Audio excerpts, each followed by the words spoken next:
13 দফা দাবিতে তপশিলি জাতীয় সমন্বয় সমিতির পদযাত্রায় পুলিশি বাধা, রাস্তা অবরোধে বিক্ষোভ। তপশিলি জাতীয় সমন্বয় সমিতির 13 দফা দাবির পদযাত্রা গন্তব্যে পৌঁছানোর আগেই তেলিয়ামুড়া থানার পুলিশের বাধায় থেমে যায়।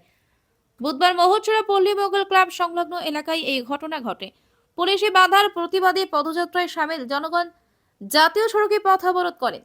পদযাত্রাটি লালটিলা, মোহরপাড়া, চৌমোহনী থেকে মোহনসরা বাজার পর্যন্ত হওয়ার কথা ছিল।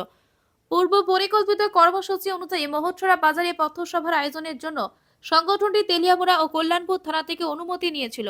যথারীতি সকাল 11:30টায় পদযাত্রা শুরু হলেও মহোৎসরার পল্লীমঙ্গল ক্লাব সংলগ্ন এলাকায় পুলিশ মিছিলটি আটকে দেয়। এই ঘটনায় তীব্র ক্ষোভ প্রকাশ করে সংগঠনের কর্মী ও সমর্থকেরা রাস্তা অবরোধ করেন এবং ঘটনাস্থলেই সভার আয়োজন করেন। সভায় বক্তব্য রাখেন সংগঠনের রাজ্য সম্পাদক সুধন দাস এবং ত্রিপুরা মৎস্যজীবী ইউনিয়নের রাজ্য সম্পাদক মনীন্দ্র চন্দ্র দাস। তারা বলেন, শাসক দলের ইশারায় পুলিশ আমাদের শান্তিপূর্ণ পদযাত্রায় বাধা দিয়েছে। তপশিলি জাতির অধিকার রক্ষায় আমরা লড়াই চালিয়ে যাব। উল্লেখ্য, পদযাত্রায় অংশ নিয়েছিলেন সংগঠনের রাজ্য নেতৃত্ব, কল্যাণপুরের প্রাক্তন বিধায়ক মনীন্দ্র চন্দ্র দাস এবং সিপিআইএম এর তেলিয়ামুড়া মহকুমা কমিটির সদস্যরা। পুলিশের বাধা এবং পরবর্তী বিক্ষোভের কারণে এলাকায় যান চলাচল ব্যাহত হয়।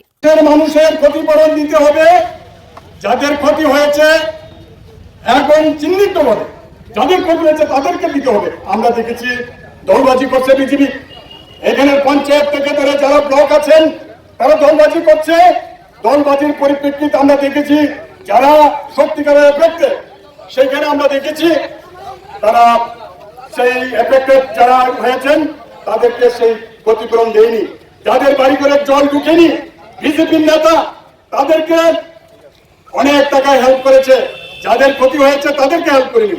আমরা এই সমস্ত এবং আমরা বলেছি তফসিলি জাতি এই ত্রিপুরা রাজ্যের মধ্যে 2টা সিট আছে, এটা একটা আসন বৃদ্ধি করতে হবে, একটা আসন বৃদ্ধি করে তফসিলি জাতিদের জন্য একটা আসন সংরক্ষণ করতে হবে, এরকম দাবি। এবং যারা এফেক্টেড হয়েছে বন্যা, অনেক জায়গাতে আমরা দেখেছি লোন নিয়েছেন এই অংশের মানুষ কৃষি ক্ষেত্রে এবং মৎস্য চাষ করতে গিয়ে ব্যাংক থেকে লোন নিয়েছেন, বিভিন্ন ফিনান্স থেকে লোন নিয়েছেন, বেসরকারি ফিনান্স থেকে লোন নিয়েছেন। এই কিস্তি যাতে মকুব করা হয় তার জন্য এই ডিমান্ড নিয়ে আমরা রাস্তায় নেমেছি। এই ত্রিপুরা রাজ্যের বর্বর সরকার, যেখানে মানুষের অধিকার নেই, আইনের শাসন নেই, সারা রাজ্যের মধ্যে চিঠির পড়ছে এই সরকার। আমরা বলি না তুমি পদত্যাগ করো, এই সমস্ত বিষয় তুমি লক্ষ্য করে এটা কন্ট্রোল করো, তুমি নিয়ন্ত্রণে আনো। এত ভয় কেন? এই ভয় কেন? প্রশাসন থেকে আমরা সেখানে পারমিশন নিয়েছি, আমরা জানি এটা এরকম হয়ে যাবে, তার জন্য আমরা তেলিয়ামুড়া থানা তো পারমিশন নিয়েছি, কল্যাণপুর থানা তো পারমিশন নিয়েছি।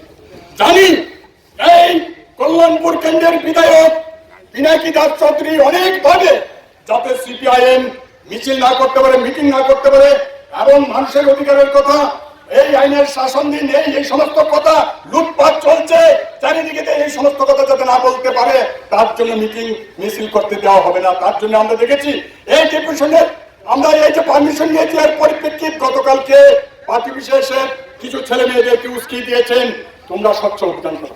স্বচ্ছ অভিযান কি আগের দিন করা যায় না? পরের দিন করা যায় না? এতদিন ছিল, কোথায় ছিলে তোমরা? এখানে এই কিছু ছেলেকে উস্কিয়ে দিয়ে পরিবেশকে নষ্ট করার জন্য চেষ্টা